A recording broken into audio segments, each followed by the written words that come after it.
আমি কিন্তু ছাত্রলীগ মানে ছাত্র ইউনিয়ন, কমিউনিস্ট পার্টি কিংবা ছাত্র দল এগুলি কিন্তু আমি সংজ্ঞায়িত করছি না। আমি বলতে ছাত্ররা, আমি কিন্তু ছাত্ররাই বলছি।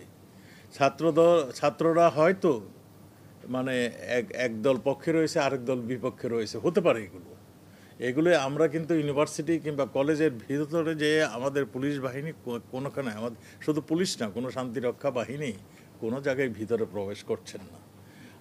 আমাদের কথা হলো ছাত্রদের মধ্যে মতবিরোধ থাকতেই পারে, সবসময় ছিল, এটা হতেই পারে। এখন কোন দল পক্ষে কোন দল বিপক্ষে সেইগুলো আমাদের জানার বিষয় না। আমাদের কথার বিষয়টা হলো সেইটাই, আমরা তারা যেন নিয়মতান্ত্রিকভাবে কাউকে মানে কষ্ট না দিয়ে যেন তারা তাদের কথাগুলি বলে, তাতে এদেশের জনগণও বুঝতে পারবে এবং সবাই সেটা উপলব্ধি করতে পারবে। আর যেইগুলির কথা বলছেন মারামারি, এটা ছাত্রদের মধ্যে সবসময় একমত হতে পারে না, মতবিরোধ থাকে। মতবিরোধ হলেই বাকবিতণ্ডা হয়, সেই রকমই কিছু জায়গায় হচ্ছে।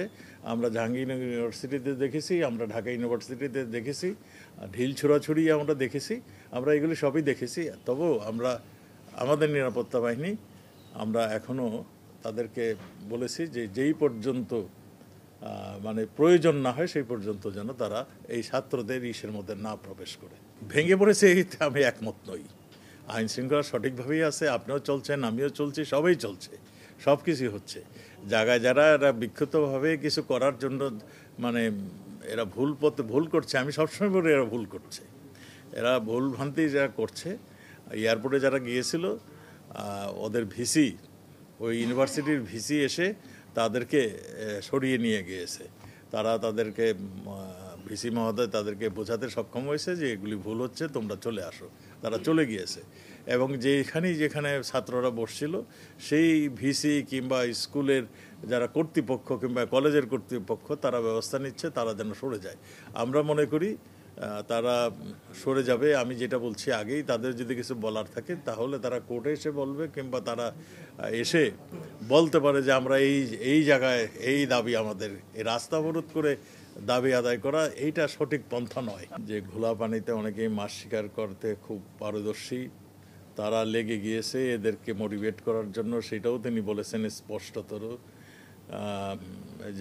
যেই দুটি দল জামাত এবং বিএনপি যারা নির্বাচনে আসে না, বাইরের থেকে হইচই করে, তারাও এর পিছনে ইন্ধন দিতে পারে, যেটা নাকি আমাদের সাধারণ সম্পাদক বলেছেন। এই সব কিছুই হতে পারে, আমরা এখন পর্যন্ত ধৈর্য সহকারে আমরা মনে করি এরা আমাদের মানে নতুন প্রজন্ম, এরা দেশের ভবিষ্যৎ, এরা সঠিক পথে যাবে। আমরা ধৈর্য সহকারে আমরা এগুলি দেখছি। আমরা অবশ্যই তাদের কাছে কোনো ধরনের ধ্বংসাত্মক কাজে যদি তারা মানে নেমেই আসে, তখন আমাদের কাজটি আমরা করব। এটা আমরা আগেও বলেছি। আমরা তাদেরকে অনুরোধ করব তারা যেন এই রাস্তাঘাট বন্ধ করে দেয়, তারা যেন জনদুর্ভোগ যাতে না হয় সেই যে ব্যবস্থাটা গ্রহণ করে। তারা দেশের ভবিষ্যৎ, কাজেই তাদের এগুলি চিন্তা তাদেরও করতে হবে ভবিষ্যতে। আমি সেই আহ্বানটাই করব আপনাদের মাধ্যমে, তারা যেন এগুলি পরিহার করে তারা যেন ফিরে যায়।